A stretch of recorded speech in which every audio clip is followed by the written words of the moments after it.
మొహం పైన unwanted and excess hair, అలాగే కాళ్ళు చేతుల పైన కూడా కొత్తగా ఎక్సెస్ అండ్ అన్వాంటెడ్ హెయిర్ వస్తుంది అంటే కనుక దానికి బెస్ట్ మంత్రం లేజర్ హెయిర్ రిడక్షన్ అండి. లేజర్ హెయిర్ రిడక్షన్లో పలు రకాల లేజర్స్ ఉంటాయి. ఎన్డియాగ్ అని, అలెగ్జాండ్రైట్ లేజర్స్ అని, 700 నుంచి 1400 నానోమీటర్స్ వేవ్ లెన్స్ యూజ్ చేసి లేజర్ హెయిర్ రిడక్షన్తో అక్కడ ఉన్న జుట్టుని పూర్తిగా నివారించవచ్చు. మహా అయితే 1 సంవత్సరము 2 సంవత్సరాల తర్వాత కాస్త టచ్అప్ సెషన్స్ అవసరం అవుతాయి. వీటికి హార్మోనల్ ఇష్యూస్ కారకాలు అయ్యి ఉండవచ్చు, లేదా న్యాచురల్గానే చిన్నప్పటి నుంచి ఎక్కువగా హెయిర్ ఉన్న వాళ్ళు కూడా ఉంటూ ఉంటారు. అలాంటి వాళ్ళైనా ఉండొచ్చు. అలాగే బట్టతల కోసం మినాక్సిడిల్ వాడే వాళ్ళల్లో కూడా ఎక్సెస్ అండ్ అన్వాంటెడ్ హెయిర్ మొహం పైన వచ్చే ఛాన్సెస్ ఉంటాయి. అలాంటి వారికి లేజర్ హెయిర్ రిడక్షన్ చాలా బాగా పనిచేస్తుంది. లేదు నాకు చాలా పల్చగా ఉన్నాయి కదా హెయిర్ అప్పుడు కూడా లేజర్ హెయిర్ రిడక్షన్ ఇవ్వాలా అంటే వద్దు. అనవసరమైన ట్రిగ్గర్ని పల్చటి హెయిర్కి లేజర్ హెయిర్ రిడక్షన్ చేయడం ద్వారా ట్రిగ్గర్ ఇచ్చి ఇంకా వాటిని ప్రేరేపించినట్టుగా అవుతుంది.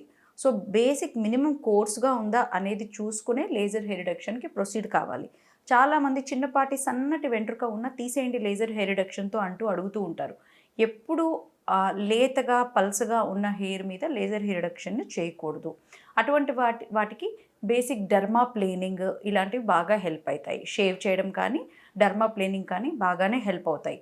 మొహం పైన మరీ వ్యాక్సింగ్ లాంటివి చేయడం వల్ల సాగింగ్ అయ్యే ఛాన్సెస్ ఉన్నాయి, స్కిన్ పిగ్మెంటేషన్ అయ్యే ఛాన్సెస్ ఉన్నాయి.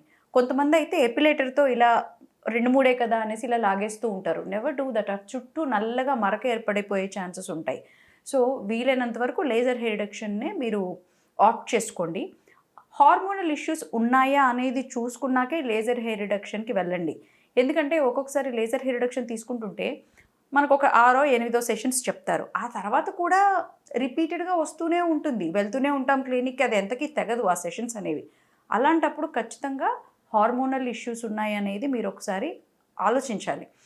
హార్మోనల్ టెస్ట్ అన్నీ చేసుకొని ఒకవేళ ఉన్నాయి అని తెలిస్తే మాత్రం you have to work both internally and externally. ఇంటర్నల్గా కూడా డైట్ మీద, ఎక్సర్సైజ్ మీద బాగా ఫోకస్ చేయాలి. అండ్ బయట నుంచి లేజర్ హెయిర్ రిడక్షన్ అప్పుడు తీసుకున్నప్పుడు సమర్థవంతంగా పనిచేస్తుంది. హిర్సిటిజం అనే ఒక ప్రాబ్లం వల్ల ఆడవాళ్ళల్లో కూడా అవాంఛిత రోమాలు అనేవి రావడం జరుగుతూ ఉంటుంది. ఈ హార్మోనల్ ఇష్యూస్ ఉన్నప్పుడే ఈ హిర్సిటిజం అనేది జరుగుతూ ఉంటుంది. హిర్సిటిజం పలు రకాలుగా ప్రజెంట్ అవుతూ ఉంటుంది. గొంతు బొంగురు పోవడము, మగవాళ్ళలాగా గొంతు మారడము, మగవాళ్ళలాగా జుట్టు ఎక్కడ పడితే అక్కడ రావడము, ఇలా జరుగుతూ ఉంటుంది. సో ఇది ఒక హార్మోనల్ ఇష్యూగా గుర్తించి ముందు టెస్ట్ చేసుకున్నాకే లేజర్ హెయిర్ రిడక్షన్కి వెళ్ళాలండి.